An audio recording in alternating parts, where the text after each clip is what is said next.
Emergency ഹോസ്പിറ്റലിൽ കയറ്റാൻ നോക്കിയിട്ട് വണ്ടി നീങ്ങണില്ല. വണ്ടി ഒരുപാട് സമയം കുടുങ്ങിപ്പോയി. നല്ല ബ്ലോക്കായത് കാരണം മാറ്റാൻ സ്പേസ് ഇല്ലാത്ത സ്ഥലങ്ങളായിപ്പോയി.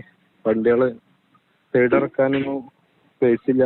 ഒരിക്കലും ആവർത്തിക്കാൻ പാടില്ലാത്ത സംഭവങ്ങളാണ്. ഞാനിപ്പോൾ നിൽക്കുന്ന കാക്കഞ്ചേരിയിൽ. ഇവിടെയാണ് 2 ആംബുലൻസുകൾ അരമണിക്കൂറിലധികം സമയം ബ്ലോക്കിൽ കുടുങ്ങിയത്.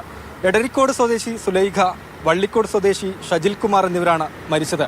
രണ്ടുപേരെയും മലപ്പുറത്തെ സ്വകാര്യ ആശുപത്രികളിൽ നിന്ന് കോഴിക്കോട്ടെ ആശുപത്രികളിലേക്ക് കൊണ്ടുപോവുകയായിരുന്നു. ഈ കുരുക്കഴിക്കാൻ അരമണിക്കൂറിലധികം സമയം വേണ്ടി വന്നു.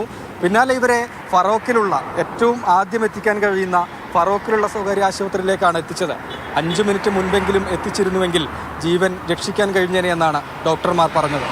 പരമാവധി ആളുകൾ റോട്ടിലേക്ക് ഇറങ്ങി സഹായിച്ചിട്ടുണ്ട്. പക്ഷെ എന്താ ചെയ്യുക, ആ സമയത്ത് അത്രക്കും ഒരു വണ്ടിക്ക് സൈഡ് തരാനുള്ള ഗ്യാപ്പ് പോലും ഇല്ല. വണ്ടി ബ്ലോക്ക് ചെയ്ത് വെച്ചുകൊണ്ട് അതിന്റെ അടുക്ക് അവിടെ പണി നടക്കുന്നുണ്ടായിരുന്നു. നമ്മള് തൊട്ടടുത്തുള്ള ഹോസ്പിറ്റലിലേക്ക് കയറ്റാൻ ഇവിടെ എത്തിയപ്പോൾ ഡോക്ടർ ഒരു 10 മിനിറ്റ് മുന്നേ എത്തിച്ചിരുന്നെങ്കിൽ ഒരു പക്ഷെ നമുക്ക് തിരിച്ച് കിട്ടിയിരുന്നു എന്നാ പറഞ്ഞു.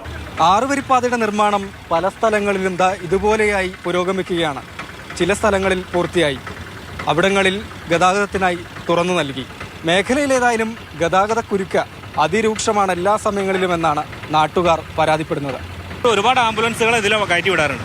അപ്പം നമ്മൾ എന്ത് ചെയ്യും, ഇവിടെ ഗതാഗതം തടസ്സപ്പെടുത്തും. എന്നിട്ട് വാഹനം റോങ് സൈഡിലൂടെ വന്നിട്ട് പിന്നെ അങ്ങോട്ട് പോകേണ്ട വാഹനങ്ങൾ അവിടെ തടഞ്ഞു നിർത്തും. എന്നിട്ട് റോങ് സൈഡിലൂടെ വന്നിട്ട് കോഴിക്കോട്ടേക്ക് സുഖമായിട്ട് പോവാം. പക്ഷേ ഇത് പെട്ടെന്ന് അവരെ പറഞ്ഞിട്ട് കാര്യമില്ല. പിന്നെ ഒരു മിഷന്റെ ഭാഗമായിട്ട് പെട്ടെന്ന് ഒരു ഹോസ്പിറ്റലിൽ മറ്റൊരു ഹോസ്പിറ്റലിലേക്ക് പോകുമ്പോൾ അവർക്ക് ഗ്രൂപ്പുണ്ട്, എമർജൻസി ഗ്രൂപ്പുണ്ട്. ആ ഗ്രൂപ്പിൽ ഞാനും അങ്ങാണ്. അപ്പോൾ അത് പെട്ടെന്ന് നമുക്ക് അറിയാൻ പറ്റും. പക്ഷേ ഇത് യാദർശികമായിട്ട് അറിയാതെ വന്ന് പെട്ടുപോവാണ്. ഇതിപ്പോൾ സർവീസ് റോഡ് മോശമാണ്. ഈ സർവീസ് റോഡ് നല്ല ടാറിങ് ചെയ്താൽ വാഹനങ്ങൾ സ്പീഡായിട്ട് പോകും. പക്ഷെ അതും ചെയ്യുന്നില്ല. ഇവിടെ അതുപോലെ മണ്ണിടിഞ്ഞിട്ട് ഇതുപോലെ 2 മാസത്തോളം ജനങ്ങൾ വളരെ ബുദ്ധിമുട്ടായിരുന്നു. അതായത് വഴിയൊക്കെ അടങ്ങി, പിന്നെന്തോ ചെറിയൊരു സർവീസ് റോഡ് വഴിയൊക്കെ ആയിരുന്നു അങ്ങനെ ഉപയോഗിച്ചിരുന്നത്. ഇപ്പോഴത്തെ അവസ്ഥ പറഞ്ഞാൽ കുറച്ച് ഭാഗം കൂടി ഉണ്ട്. അത് ക്ലിയർ ചെയ്ത് കഴിഞ്ഞാൽ പോകാൻ പറ്റുന്ന പറഞ്ഞാൽ പക്ഷേ അത് പെട്ടെന്ന് ചെയ്ത് കഴിഞ്ഞാൽ ജനങ്ങൾക്ക് തന്നെ യാത്രാ സൗകര്യമൊക്കെ എല്ലാം ഇതാവുമെന്നാണ് മനസ്സിലാക്കാൻ പറ്റുന്നത്.